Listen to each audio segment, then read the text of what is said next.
Saudara-saudariku yang terkasih, salam sukacita untuk kita semua. Sudah kita memberi senyum hari ini, Kamis 7 Agustus 2025. Hari biasa, pekan biasa ke-18. Kita awali permenungan kita dengan tanda kemenangan Kristus dalam nama Bapa dan Putra dan Roh Kudus. Amin.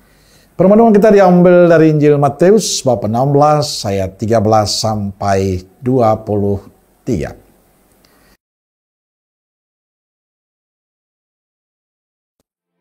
Setelah Yesus tiba di daerah Kaisarea Filipi, ia bertanya kepada murid-muridnya. Kata orang, siapakah anak manusia itu?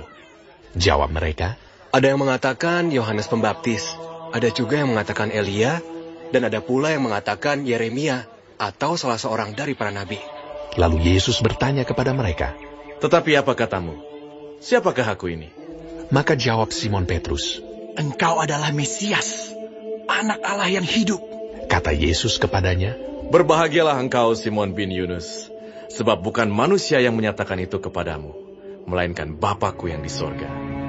Dan aku pun berkata kepadamu, engkau adalah Petrus, dan di atas batu karang ini aku akan mendirikan jemaatku, dan alam maut tidak akan menguasainya. Kepadamu akan kuberikan kunci kerajaan sorga.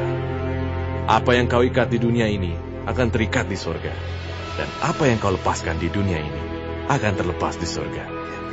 Lalu Yesus melarang murid-muridnya supaya jangan memberitahukan kepada siapapun bahwa ia Mesias.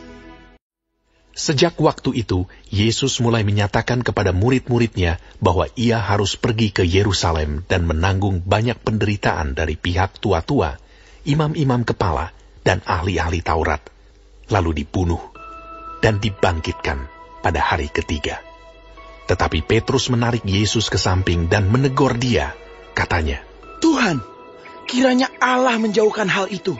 Hal itu sekali-kali takkan menimpa engkau. Maka Yesus berpaling dan berkata kepada Petrus, enyahlah iblis, engkau suatu batu sandungan bagiku, sebab engkau bukan memikirkan apa yang dipikirkan Allah, melainkan apa yang dipikirkan manusia. Saudara-saudariku yang terkasih, dalam Injil hari ini Yesus bertanya pada para muridnya, kata orang, siapakah anak manusia itu? Jawab mereka, ada yang mengatakan Yohanes Pembaptis, ada juga yang mengatakan Elia, dan ada pula yang mengatakan Yeremia. Yesus lalu bertanya, tetapi apa katamu, siapakah aku ini? Pertanyaan ini lebih fokus pada pribadi para murid. Siapakah Yesus menurut mereka? Petrus sebagai seorang rasul yang mengenal Yesus menjawab dengan tegas, engkau adalah Mesias, anak Allah yang hidup. Pengakuan Petrus sangat istimewa. Pertama, diucapkan di daerah Kaisarea Filipi, daerah yang tidak banyak orang beriman. Kedua, jawaban Yesus meluruskan semua isu mengenai siapakah anak Allah.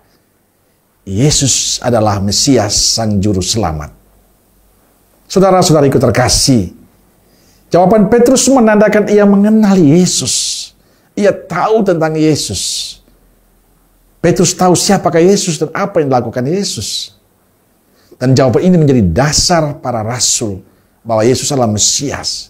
Dan karena itulah Yesus menegaskan, engkau adalah Petrus, dan di atas batu karang ini akan kudirikan gerejaku, dan alam maut tidak akan menguasainya.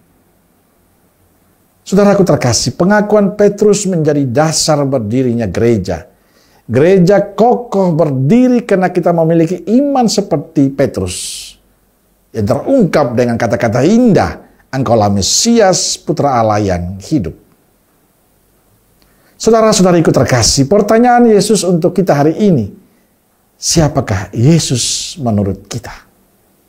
Bukan menurut kata orang, tapi menurut kita. Siapakah Yesus bagi kita? Atau dari hati terdalam, siapakah Yesus bagiku? Tentu ada banyak sekali jawaban yang terlontar dalam kehidupan kita. Tergantung bagaimana relasi kita dengan Yesus. Orang yang mengalami kedekatan dengan Yesus dalam doa, dalam ekaristi dan permenungan sabda, dia tentu menjawab dengan cara yang berbeda dengan orang yang tidak pernah mengenal Yesus. Dalam arti tidak pernah tekun dalam doa, tidak pernah ekaristi, tidak pernah merenungkan sabda. Maka Yesus menjadi sesuatu yang penting dijawab oleh kita. Siapakah Yesus menurut kita? Maka hendaknya jawaban Petrus hari ini juga menjadi jawaban kita semua. Engkaulah Mesias, anak Allah yang hidup. Jawaban itu menandakan bahwa kita percaya, kita yakin betul pada Yesus, Sang Juru Selamat itu.